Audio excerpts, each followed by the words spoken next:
সালাম আলাইকুম রহমতুল্লাহ। সে কেমন আছেন? ওয়ালাইকুম আসসালাম ওয়া রাহমাতুল্লাহি ওয়া বারাকাতুহু। মাশাআল্লাহ। বলেন।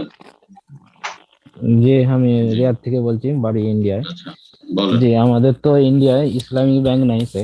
তো এখান থেকে পয়সা যখন মানি অর্ডার করতে হয়, তো হুম, আমাদের ইন্ডিয়ার ব্যাংকে করতে হয়। ওটা তো মানে কিছু ওখানে স্বল্প আকারে কিছু পয়সা বেড়ে যায়।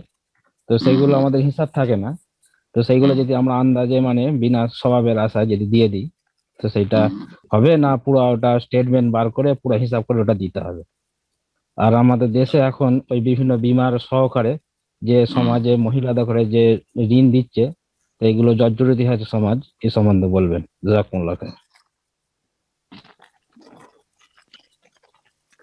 ভারত সম্পর্কে জিজ্ঞাসা করেছেন যে ভারতের লোক আপনি, আর ভারত ইসলামী ব্যাংক নেই। জি হ্যাঁ।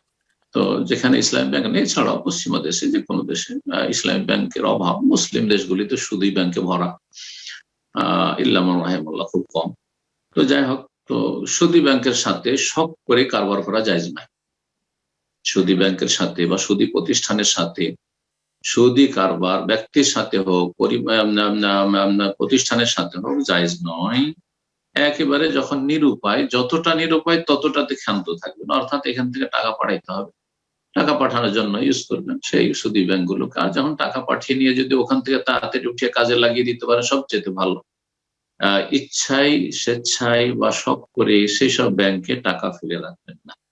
কিন্তু যদি রাখতে হয়, অনেক সময় বাড়িতে রাখা সম্ভব না, আর কোনো কিছু এরকম কিনতেও পারছেন না, একসাথে জমা করেছেন, কোনো একটা কিছু করবো দেশে গিয়ে, প্রবাসে আছেন, তাহলে রাখেন, জায়েজ আছে। তবে হিসাব রাখার চেষ্টা করবেন, স্টেটমেন্ট উঠিয়ে নেবেন, কোন বা কষ্ট লাগে ওই ব্যাংক স্টেটমেন্টটা চাইবেন। আর তারপরে সেখানে কত টাকা জমা হয়েছে, ইন্টারেস্ট, সেটা মুক্ত হওয়ার জন্য দান করবেন, তাখাল্লুসের জন্য, তাকাররুবের জন্য নয়। ফোকাহাদের এই ভাষাটি মনে রাখবেন, তাকাররুব মানে আল্লাহর সান্নিধ্য লাভ। হারাম পয়সা দিয়ে আল্লাহর নৈকট্য অর্জন হয় না, আল্লাহর সান্নিধ্য লাভ হয় না। আল্লাহর সান্নিধ্য লাভ হবে হালাল পয়সা দিয়ে।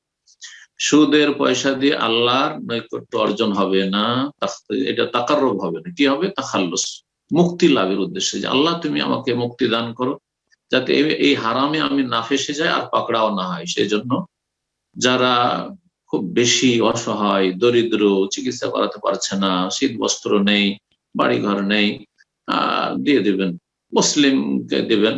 কারণ আপনার পয়সা থেকে মুসলিমরা উপকৃত হলে, অনেকে যুক্তি, খোঁড়া যুক্তি পেশ করে, হ্যাঁ এই মুসলিমকে সুদ খাওয়াবেন, আপনার জন্য সেটা সুদ, কিন্তু একটা গরিবের জন্য সেটা সুদ নাই।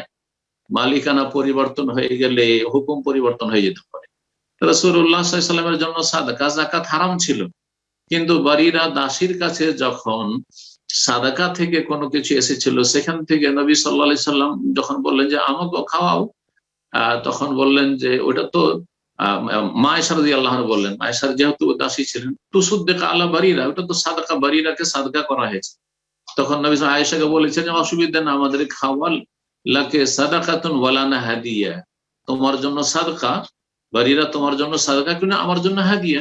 তাহলে একটা সাদকা, যাকাত, আপনাকে কেউ যাকাত দিয়েছে, সেই যাকাতটা যদি আমাকে গিফট করে দেন, তো আমার জন্য জায়েজ, কিন্তু সরাসরি আমার জন্য যাকাত খাওয়া জায়েজ নাই।